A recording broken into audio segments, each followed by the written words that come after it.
Hi అండి, ఈరోజు కలిపెంకాయ పచ్చడి చేయబోతున్నాను. అది ఎలా చేయాలో చూపిస్తాను రండి. ఇది ఆరోగ్యానికి చాలా మంచిది. చేసేసుకుందాం రండి. ఇవి కలిమెకాయలండి. వీటికి కావాల్సినవి కలిమెకాయలు, పచ్చిమిర్చి, ఉప్పు, నువ్వులు, ఇంకా ధనియాలు, మెంతులు, జీలకర్ర అవసరం అవుతాయి. స్టవ్ వెలిగించి మూకుడు పెట్టుకున్నాను. ఇప్పుడు చట్నీకి కావాల్సినటువంటి దినుసులు వేయించుకుంటాను. ఇవి ఆయిల్ లేకుండానే వేయించుకోవాలి. ముందుగా ఇవి వేయించుకుందాం. మెంతులు, ధనియాలు, మెంతులు 1/2 స్పూన్ వరకు, జీలకర్ర 1 స్పూను, ధనియాలు 3 స్పూన్లు, ఇంకా నువ్వులు ఒక 5 స్పూన్ల వరకు నువ్వులు వేసుకున్నాను. వీటన్నిటిని త్వరగా వేయించుకుంటున్నాను. ఆయిల్ లేకుండానే వేయించుకోవాల్సి ఉంటుంది వీటిని. ఇంకా వేగిపోయాయి ఇవి. నువ్వులు అయితే చిటపటలాడుతూ బయట పడుతున్నాయి. ఇంకా చాలు వేగినంత వరకు. వీటిని తీసుకుంటాను ఇప్పుడు చూడండి, కలిమెకాయలు చాలా పుల్లగా ఉంటాయి. అందుకని పచ్చిమిర్చి చాలానే వేస్తున్నాను. ఇది కొంచెం ఘాటు కూడా తక్కువే ఉంది. కారం కారంగా పుల్ల పుల్లగా చాలా బాగుంటుంది. ఇది జ్వరం అట్లా వచ్చినప్పుడు ఈ చట్నీ చాలా బాగా అనిపిస్తుంది తినడానికి. టేస్టే కాదండి, హెల్దీ కూడా. ఇందులో కొంచెం ఆయిల్ వేసుకోవాలి. 1 గంట వరకు ఆయిల్ వేసుకున్నాను. ఈ మిర్చి బాగా చక్కగా వేయించుకోవాలండి, దోరగా. వీటిని కూడా నూనెలో బాగా వేగాలి. చూడండి, వెల్లుల్లిపాయలు మనం కావాలనుకుంటే ఎక్కువే వేసుకోవచ్చు. ఇవైతే సరిపోతాయి. కావాలనుకున్న వాళ్ళు కొంచెం ఎక్కువ కూడా వేసుకోవచ్చు. ఇవి వేసుకుంటున్నాను. వీటిని వేయించక్కర్లే, పచ్చివే వేయాలి. రోటి పచ్చళ్ళలో ఎప్పుడైనా పచ్చి వెల్లుల్లి వేసుకోవడం వల్ల మంచి ఫ్లేవర్ ఉంటుంది, ఇంకా హెల్దీ కూడా. కలిమెకాయలు ఆరోగ్యానికి చాలా మంచిదండి. సి విటమిన్ ఎక్కువగా ఉంటుంది ఇందులో. యూరిన్ ఇన్ఫెక్షన్ కూడా తగ్గిస్తుంది కలిమెకాయలు. ఈ కలిమెకాయ పచ్చడి చాలా టేస్టీగా, ఇంకా ఆరోగ్యం కూడా అండి. టేస్టీగా ఉంటుంది, ఆరోగ్యం కూడాను చాలా బాగుంటుందండి. యూరిన్ ఇన్ఫెక్షన్లో కూడా చాలా ప్రయోజనకారిగా పనిచేస్తుంది. ఇంకా పచ్చిమిర్చి వేగిపోయాయండి. ఇదిగో చూడండి, పచ్చిమిర్చిని ఈ విధంగా వేయించుకోవాలి. అప్పుడే చట్నీలో టేస్ట్ వస్తుంది. ఇలాగా బాగా వేయించడం వల్ల పచ్చిమిర్చిలో ఉండేటువంటి అల్సర్ అనేది పోతుంది. పచ్చళ్ళలో కూడా టేస్ట్ బాగా వస్తుందండి. ఇంకా ఇవి వేగిపోయాయి. వీటిని తీసేసుకుంటున్నాను బౌల్లోకి. ఇది వారం వరకు నిల్వ ఉంటుంది అన్నంలోకి. ఇంకా దోశ, చపాతీలోకి కూడా తినొచ్చు, బాగుంటుందండి. నువ్వులు వేసాం కదా, అందుకని దోశలో, చపాతీలో కూడా బాగుంటుందండి.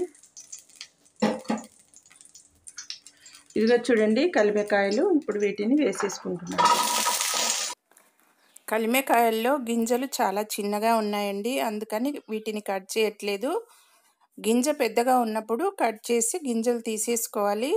చిన్న గింజలు చేదుగా ఏమీ ఉండవు. పైగా వీటిలో కూడా ఆరోగ్య ప్రయోజనాలు ఉంటాయి కాబట్టి గింజ తీయకుండానే ఉప్పు వేసి వేయించుకుంటున్నాను. ఉప్పు వేయడం వల్ల వీటిలో ఉండేటువంటి తేమ బయటికి వస్తుంది, త్వరగా ఉడికిపోతాయి. అందుకోసమని ఉప్పు ముందుగానే వేశాను.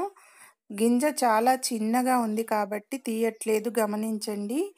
గింజ పెద్దగా ఉన్నప్పుడు తీసేయాలి, లేదంటే చట్నీ చేదుగా ఉంటుంది. ఒక 2 స్పూన్ల వరకు ఆయిల్ వేసుకున్నాను. వీటిని నూనెలో బాగా మగ్గించుకోవాలి. మెత్తగా అయిపోతాయి నూనెలో మనకి.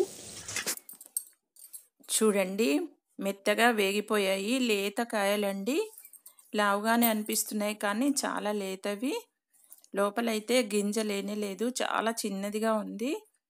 అందుకే వీటిని కట్ చేయకుండా వేయించాను. చూసారా, 2 ముక్కలు అయిపోయింది. ఈ విధంగా వేయించుకోవాలి. ఇలా వేయించడం వల్ల చట్నీ చాలా టేస్టీగా అవుతుంది. చూడండి ఎంత మెత్తగా అయిపోయిందో. వాష్ చేసేసుకుని ఒక్కొక్కటిగా మిక్సీ పట్టుకోవడమే. ముందుగా వేయించుకున్నాను కదా మెంతులు, జీలకర్ర, ధనియాలు, ఇంకా నువ్వులు, వీటిని మిక్సీ పట్టుకుంటాను. అంతేకాదు ఇందులోనే వెల్లుల్లిపాయలు కూడా వేసుకుంటాను. వీటితో పాటు ఈ పచ్చిమిర్చి కూడా మిక్సీ పట్టుకుంటాను. ఇదిగో చూడండి, వీటిని మిక్సీలో వేసుకున్నాను. ఇప్పుడు ముందుగా వీటిని మెత్తగా పౌడర్ చేసుకుంటాను. తగినంత సాల్ట్ కూడా వేసి మిక్సీ పట్టుకుంటాను.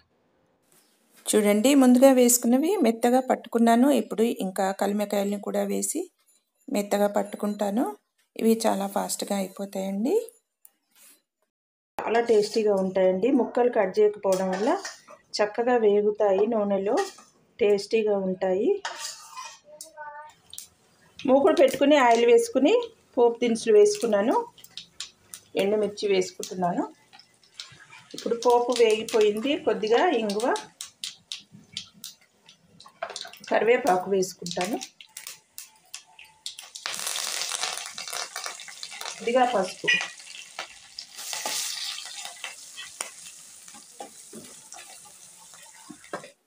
పోపు వేగిపోయింది. ఇంకా చేసుకున్నటువంటి పచ్చడిని ఈ పోపులో వేసేసుకోవాలి.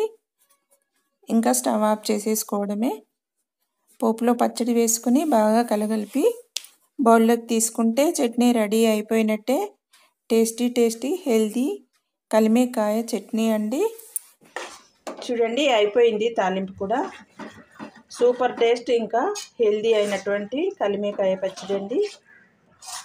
తప్పకుండా మార్కెట్లో సీజన్లోనే కాదండి, ఎప్పుడైనా ఉంటాయి. ఇవి హెల్త్కి చాలా మంచిది. కాల్షియం ఉంటుంది, ఇంకా విటమిన్ సి ఉంటుంది.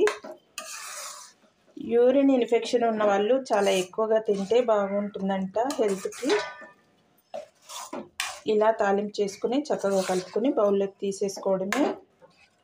వారం వరకు నిల్వ ఉంటుందండి ఈ చట్నీ. చూసారు కదా ఏ విధంగా చేశానో. మీకు నచ్చుతుందని అనుకుంటున్నాను.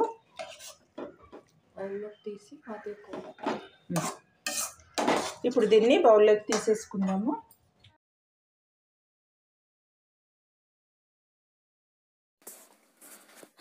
చూసారు కదా ఎంత చక్కగా చేశానో కలిమికాయ పచ్చడి. ఇలాంటి పచ్చళ్ళు తినడం హెల్త్కి చాలా మంచిదండి. వీటిని చేలలాగా పెంచరండి, చేల కంచెలాగా పెంచుకుంటారు ఈ చెట్లను, కలిమే చెట్లను. అందుకని వీటికి మందులు అవి కూడా కొట్టరు. కాబట్టి ఇలాంటి ఫుడ్ తినడము హెల్త్కి చాలా మంచిదండి. బీపీ షుగర్ ఉన్న వాళ్ళకు కూడా చాలా మంచిది. యూరిన్ ఇన్ఫెక్షన్స్ అలాంటివి చాలా బాగా తగ్గిస్తుందని చదివాను. అందుకోసమని మేము ఇది ఎక్కువగా చేసుకుంటామండి. హెల్తే కాదు, చాలా టేస్టీ కూడా కదా, అందుకే చేస్తూ ఉంటాను. పుల్లగా కారంగా హెల్తీ అయినటువంటి కలిమికాయ పచ్చడి అండి. చూడండి, అయిపోయింది కలిమికాయ పచ్చడి. మీకు నచ్చుతుందని అనుకుంటున్నాను. వీడియో నచ్చితే లైక్ చేయండి, షేర్ చేయండి, సబ్స్క్రైబ్ చేయండి.